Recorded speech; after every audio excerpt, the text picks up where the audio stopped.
Gue yakin lo semua pengen punya kebebasan finansial.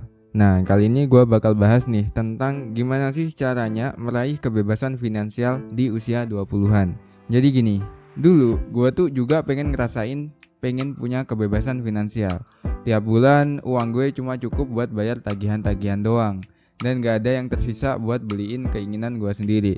Mungkin ada di antara kalian juga ngerasain hal yang sama. Nah, dari cerita itu muncul beberapa pertanyaan. Gimana sih caranya bisa punya penghasilan lebih banyak? Apa yang harus kita lakukan buat bisa nabung dan investasi dengan benar? Dan gimana sih caranya kita bisa ngelola keuangan sehari-hari? Oke, sekarang gue bakal bahas satu persatu, tapi gue pengen lo kosongin dulu gelas lo supaya lo bisa dapetin keseluruhan isi dari video ini. Untuk punya penghasilan lebih banyak, kita tuh bisa memulainya dengan mengeksplorasi passion dan kemampuan yang kita punya. Misal, kalau lo punya bakat di bidang musik, bisa lo coba untuk jualan lagu atau pertunjukan musik. Selain itu, lo juga bisa cari kesempatan di bidang online seperti jadi content creator atau jadi influencer di media sosial. Yang kedua yaitu menabung dan berinvestasi. Agar bisa nabung dan investasi, pertama-tama kita tuh perlu bikin budget untuk anggaran keuangan bulanan yang jelas. Pisahkan antara kebutuhan dan keinginan. Terus sisihin sebagian penghasilan untuk ditabung atau diinvestasikan. Selain itu, lo coba cari tahu tentang instrumen investasi yang cocok seperti saham, reksadana, atau properti. Selanjutnya yaitu mengelola keuangan dengan baik. Untuk mengelola keuangan sehari-hari, penting banget bagi lo untuk membuat perencanaan keuangan yang baik. Bikin daftar pengeluaran bulanan, hindari utang yang gak perlu, dan lo juga harus disiplin untuk ngikutin anggaran yang telah lo bikin. Nah, selain itu, penting juga untuk belajar tentang literasi keuangan agar bisa ngambil keputusan finansial yang tepat.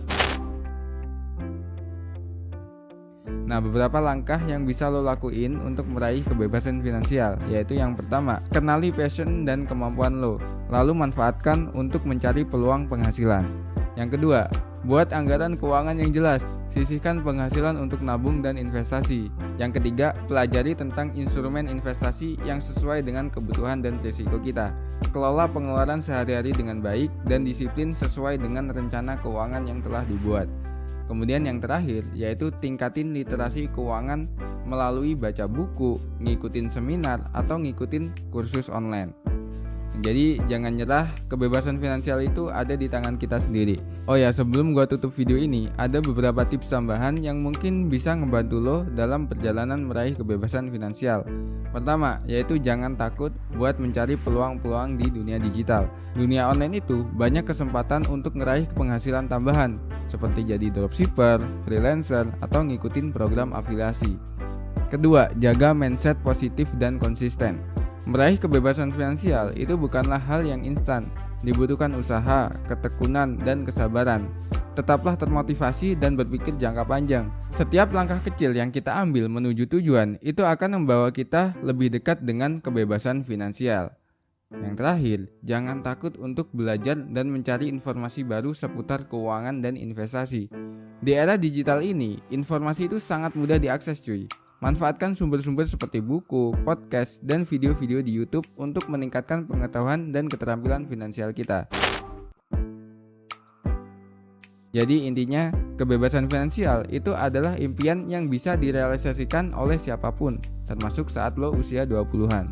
Dengan ngambil langkah-langkah konkret, pelajari strategi keuangan yang tepat, dan tetap konsisten, gua yakin lo bakal bisa mencapai tujuan tersebut. Oke, thank you udah nonton video ini sampai akhir. Semoga konten ini bisa ngasih inspirasi dan motivasi untuk mencapai kebebasan finansial. Jangan lupa like, subscribe, dan tinggalin komentar jika ada pertanyaan atau saran. Oke, mungkin itu aja. Dan yang terakhir, jangan lupa untuk tetap jadi gelas kosong, karena gelas kosong membutuhkan isi.